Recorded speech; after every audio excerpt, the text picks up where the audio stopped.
ജെറമിയ പ്രവചനം 2-ാമത്തെ അധ്യായത്തിന്റെ 7-ാം തിരുവചനമാണ്. Book of Jeremiah chapter 2:7. ദൈവത്തിന്റെ ആത്മാവ് പഠിപ്പിക്കുകയാണ്. കർത്താവ് പറയാണ്, ഞാൻ നിങ്ങളെ സമൃദ്ധി നിറഞ്ഞ ഒരു ദേശത്തേക്ക് കൊണ്ടുവന്നു. അവിടുത്തെ ഫലങ്ങളും വിഭവങ്ങളും നിങ്ങൾ ആസ്വദിക്കാൻ വേണ്ടിയായിരുന്നത്.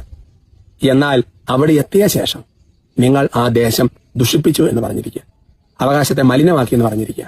എന്റെ പ്രിയപ്പെട്ട സഹോദരങ്ങളെ, തലക്കെട്ട് കൊടുത്തിരിക്കുന്നത് നിങ്ങൾ ശ്രദ്ധിച്ചായിരുന്നോ?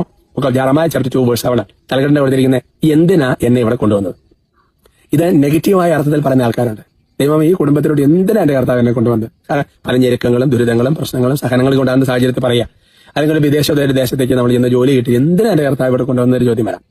ഇനി അതവിടെ നിൽക്കട്ടെ, അതിന് അതിന്റേതായ ഉദ്ദേശമുണ്ട്. അതിപ്പോ പറയാൻ പോയി 1.5 മണിക്കൂർ എടുക്കും. അപ്പൊ അതുകൊണ്ട് ഞാൻ വേണ്ടെന്ന് വെക്കാണ്. ഇനി വേറെ ചിന്തിച്ചേ, നമ്മൾ എന്തിനാ എന്റെ പ്രിയപ്പെട്ട സഹോദരങ്ങളെ ഈ പള്ളിയിൽ പോകാനായിട്ടൊരു 1.5 മണിക്കൂർ യാത്ര ചെയ്താൽ മതി, അല്ലെങ്കിൽ ഒരു 5 മിനിറ്റ് നടന്നാൽ മതി, അല്ലെങ്കിൽ വണ്ടി ഉണ്ടെന്നുണ്ടെങ്കിൽ ഒരു 15 മിനിറ്റ് കൊണ്ട് എന്തിനാ ഈ നല്ല സ്ഥലത്ത് ദൈവം കൊണ്ടുവന്നത്? എന്റെ പ്രിയപ്പെട്ട, നമ്മളിപ്പോ ഒരു ദേശത്തിലാണ് നമ്മൾ നല്ലൊരു സ്ഥലം മേടിച്ചു. ആ സ്ഥലത്ത് നല്ല ചക്ക, മാങ്ങ, പ്ലാവ്, എല്ലാ അല്ലേ, അപ്പൊ പഴങ്ങളെല്ലാം നമ്മൾ ആസ്വദിക്കാൻ വേണ്ടിയിട്ടാണ് ദൈവദേശത്ത് നമ്മൾ കൊണ്ടത് എന്ന് പറയുന്നത് പോലെ തന്നെ ആത്മജീവിതത്തെ കൊണ്ട് ചിന്തിച്ചു നോക്കിയേ. എന്തിനാ നിത്യാരാധന ചാപ്പലിലേക്ക് പോകാൻ നമുക്കൊരു 20 മിനിറ്റ് മാത്രം ദൂരമുള്ള സ്ഥലത്ത് നമ്മൾ കൊണ്ടുപോയി ദൈവം താമസിപ്പിച്ചത്? എന്തിനാ ദേവാലയത്തിന് അടുത്തുകൊണ്ട് നമ്മളെ താമസിപ്പിച്ചത്?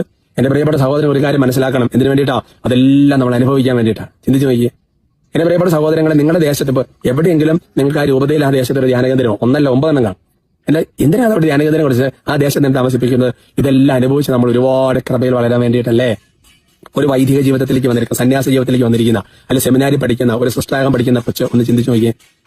അല്ലേ, എന്തിനാ ദൈവം കണ്ടത്? എല്ലായ്പ്പോഴും വിശുദ്ധ കുർബാന, ഇഷ്ടംപോലെ ആരാധനകൾ, ഇഷ്ടംപോലെ പ്രാർത്ഥനകള്, യാമപ്രാർത്ഥനകള്, കൺവെന്റിക്കൽ പ്രയേഴ്സ്, എന്തിനാ എല്ലാം. പക്ഷെ അവിടെ എത്തിയതിനു ശേഷം നമ്മുടെ ജീവിതത്തിൽ സംഭവിച്ചത് എന്താ? ആ ദേശം നമ്മൾ പോലും ദുഷിച്ചു പോയോ എന്ന് പോലും നമ്മൾ ചിന്തിക്കണം.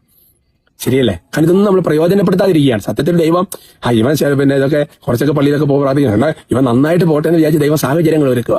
അതുകൊണ്ട് നല്ലൊരു അനുതാപം ഈ മേഖല ആവശ്യമുണ്ട്. ഈ വചനം ആ കോൺടെക്സ്റ്റ് നൽകിയിരിക്കുന്ന വേറൊരു അർത്ഥത്തിലാണ്. പിന്നെ അവിശ്വസ്തമായ ജനം ദൈവം കാനാൻ ദേശത്തേക്ക് കൊണ്ടുവന്ന കാര്യങ്ങളാണ്. പക്ഷേ സ്പിരിച്വൽ സെൻസിലും കൂടെ നമ്മുടെ ജീവിതവുമായിട്ട് ബന്ധപ്പെടുത്തി കൂടെ നമ്മൾ ധ്യാനിക്കണമല്ലോ, അല്ലേ? ഇപ്പൊ ചില ആൾക്കാർ ചിന്തിക്കുന്നുണ്ട്, ദൈവം ഞാൻ ജീവിക്കുന്ന നേരത്തെ പള്ളിയൊന്നുമില്ല, അപ്പൊ അതുകൊണ്ട് ഞാൻ പോകാത്തത്. എന്റെ പ്രിയപ്പെട്ട സ്വന്തം ഹൃദയത്തിൽ വിശ്വസിക്കുന്നില്ലേ? അല്ലേ? സമസ്യ ശരിയല്ലേ? നീ ഒരു ബെഞ്ചിൽ വെച്ച ഒരു കർത്താവിന്റെ രൂപം, അല്ലെങ്കിൽ കർത്താവിന്റെ ഒരു എന്താ പറയുന്നത്, ഒരു ഐക്കൺ വെച്ചാൽ അവിടെ ദൈവ സാന്നിധ്യം ഇല്ലേ? അല്ലേ? നമുക്ക് വീട്ടിലൊരു പ്രാർത്ഥന മുറി ഇല്ലേ? ശരിയല്ലേ? ചിന്തിച്ചു നോക്കിയേ. അതുകൊണ്ട് നമുക്ക് ഒരു ഒഴി കഴിവും ഈ മേഖലയിലില്ല. കർത്താവ് അനുഗ്രഹിക്കട്ടെ. വിഷമമായില്ലല്ലോ? ഇല്ല, ഇച്ചിരി വിഷമമൊക്കെ വരണം.